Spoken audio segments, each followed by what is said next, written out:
The frozen world that mirrors Earth. Imagine standing beneath an orange sky so thick with haze that you cannot see what lies beyond. You're on a world where rain falls like gasoline, where rivers flow with rocket fuel, and where you could strap on wings and fly like a bird for hours without ever touching the ground. This isn't science fiction. This isn't a dream. This is Titan, Saturn's largest moon, and it holds secrets that could rewrite everything we thought we knew about life in the universe. For decades, Titan remained hidden from us, wrapped in clouds so dense that even our most powerful telescopes couldn't penetrate them. But when NASA finally found a way to cut through that veil, what they discovered was breathtaking. A world that looks nothing like Earth, yet behaves almost exactly like it. A world where the building blocks of life rain down from the sky every single day. The question isn't whether Titan is strange. The question is whether we're alone there. What if I told you that right now, beneath frozen mountains of solid ice and rivers of liquid methane, there might be an ocean of water, an ocean where something could be living? Would you believe me? Stay with me, because what you're about to hear will change the way you see our solar system forever. But before we dive deeper into this mystery, if you're fascinated by the unknown, by the secrets our universe is hiding just beyond our reach, then hit that subscribe button right now. Give this video a thumbs up and share it with someone who loves a good mystery, because what we're about to explore together is one of the greatest enigmas humanity has ever encountered. Trust me, you won't want to miss what comes next. Our story begins in 1979. NASA launched a spacecraft called Pioneer 11 with a single mission: explore Saturn and its mysterious moons. We'd known about Titan for centuries. A Dutch astronomer named Cassini and Huygens spotted it back in 1655. It wasn't hard to find. Titan is massive, bigger than the planet Mercury, 50% wider than our own moon. But knowing it exists and understanding what it is are two completely different things. When Pioneer 11 finally reached Titan, scientists held their breath. What would they see? What secrets would this distant moon reveal?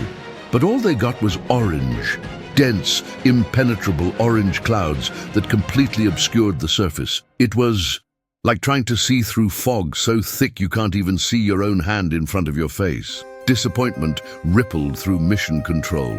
Had they traveled all this way just to stare at clouds? But then something extraordinary happened. Pioneer didn't just take pictures. It analyzed those clouds, studied their composition, tried to understand what made them so impossibly dense, and what it found sent shockwaves through the scientific community. That atmosphere wasn't just thick, it was rich in nitrogen, just like Earth's atmosphere, just like the air you're breathing right now. Think about that for a moment. In the frozen outer reaches of our solar system, nearly 1 billion miles from the warmth of the sun, there's a moon with an atmosphere that mirrors our own. But there was more. Those instruments detected something else in that haze. Hydrocarbons. Molecules made of carbon and hydrogen bonded together. You use these every single day. Gasoline in your car, propane in your grill. On Titan, the atmosphere is saturated with methane, what we call natural gas here on Earth. Now here's where it gets interesting. Why would NASA scientists care about finding methane and hydrocarbons on a distant moon? Because these carbon-based molecules aren't just useful as fuel. They're the building blocks of life itself. Every strand of DNA in your body, every protein that keeps you alive, all of it is built on hydrocarbon foundations. You've heard the word in carbohydrates, right? It's almost the same thing, except carbohydrates bring oxygen into the mix. And if you can find oxygen on Titan, then you don't just have building blocks. You have food. You have fuel for life. Pioneer 11 revealed something else strange about Titan. Despite being so much larger than our own moon, the gravity there is actually weaker. That means Titan isn't very dense. It can't be made entirely of rock.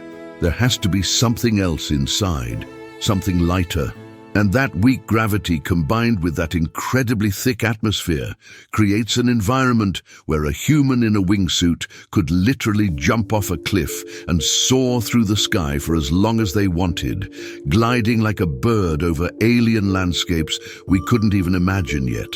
25 years passed, 25 years of waiting, of developing new technology, of dreaming about what might be hiding beneath those orange clouds. Then, in 2004, the Cassini spacecraft arrived.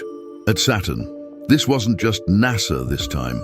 It was a joint mission with the European Space Agency and the Italian Space Agency. And Cassini came equipped with something Pioneer never had: radar and infrared scanners powerful enough to see through Titan's atmosphere. Over 13 years, Cassini would fly past Titan 127 times, 127 opportunities to peel back the layers of mystery, 127 chances to see what no human had ever seen before. And when those first images came back, when scientists finally saw what was really down there, they couldn't believe their eyes. Titan isn't just any moon. It's the only moon in our entire solar system with a substantial atmosphere. And this isn't a thin wisp of gas. This is an atmosphere 4 times denser than Earth's. So dense that it creates what scientists call a reverse greenhouse effect. Instead of trapping heat, it blocks out what little sunlight manages to reach. That far from the sun, as you descend toward the surface, it gets colder and colder and colder, so cold that the methane gas in the air begins to liquefy. It condenses. It falls. Picture this: methane rain, drops of rocket fuel falling from an orange sky onto a surface of water ice frozen harder than granite rock. The average temperature on Titan's surface is negative 179 degrees Celsius. The freezing point of methane is negative 182. It's the perfect environment for a complete hydrological cycle, exactly like the water cycle on Earth, except with liquid methane instead of water. Evaporation, condensation, precipitation, rivers flowing across the landscape, lakes pooling in valleys, seas stretching across hundreds of thousands of square kilometers. Titan is the only world we've ever found, aside from Earth, with stable liquid on its surface. Let that sink in. In our entire search of the cosmos, we've only found 2 places where liquid pools on the ground: Earth and Titan. One has water, the other has methane, but the principle is the same. The people who built Cassini were brilliant. They knew Titan would reveal something incredible, so the European Space Agency included a secondary probe. They called it Huygens, named after the astronomer who first discovered the moon. And Huygens was designed to do something no spacecraft had ever attempted: parachute down to Titan's surface and show us what it really looks like down there. In January 2005, Huygens separated from Cassini and began its descent. Based on images from orbit, scientists believed it would land on the shoreline of a small lake. The probe was built to survive landing on mountains, plains, or even a liquid ocean.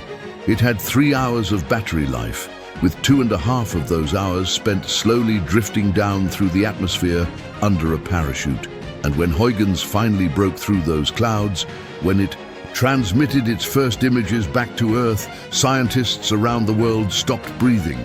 A dark valley appeared, nestled between brighter mountain ranges. As the probe descended lower, details emerged in the center of the frame. A network of drainage channels, streams carved into the mountainsides. Some of these channels were hundreds of meters wide, stretching for kilometers.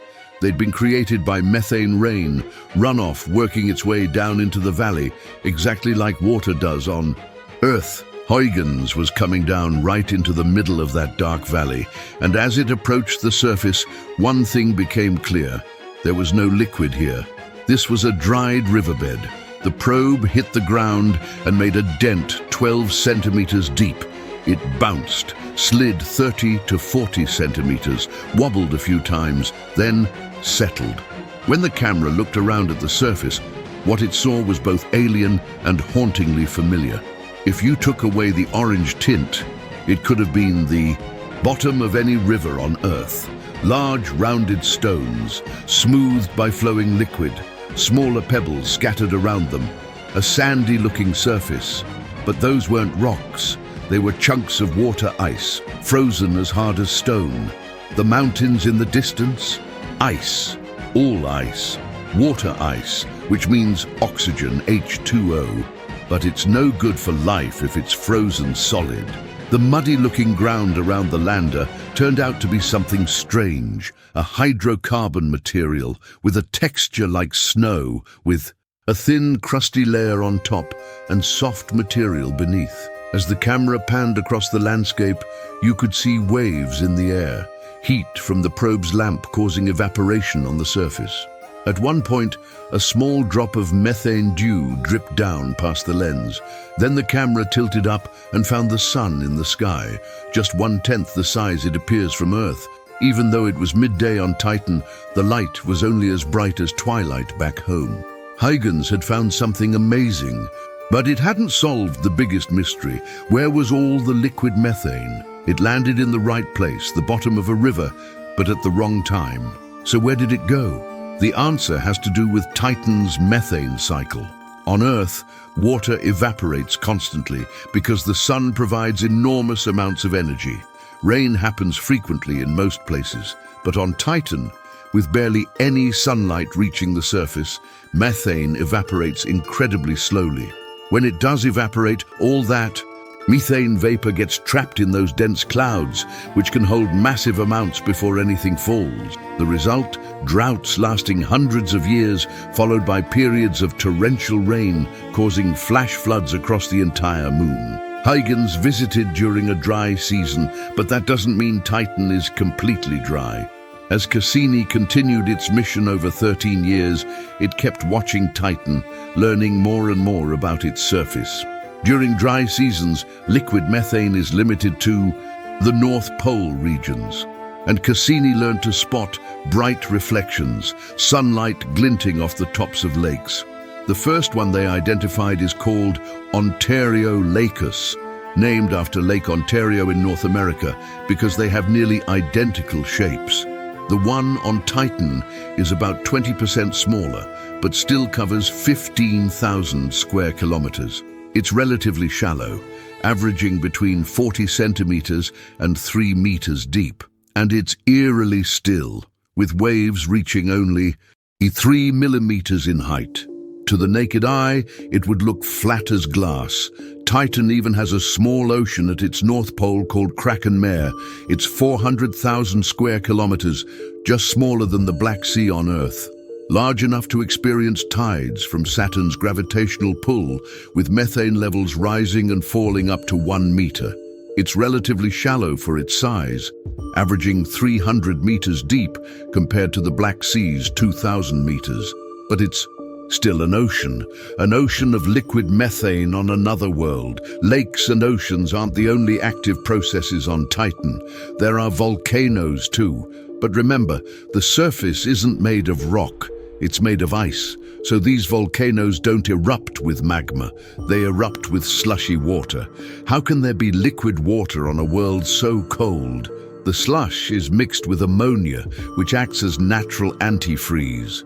Ammonia was abundant during the formation of the solar system, just nitrogen and hydrogen, bonded together.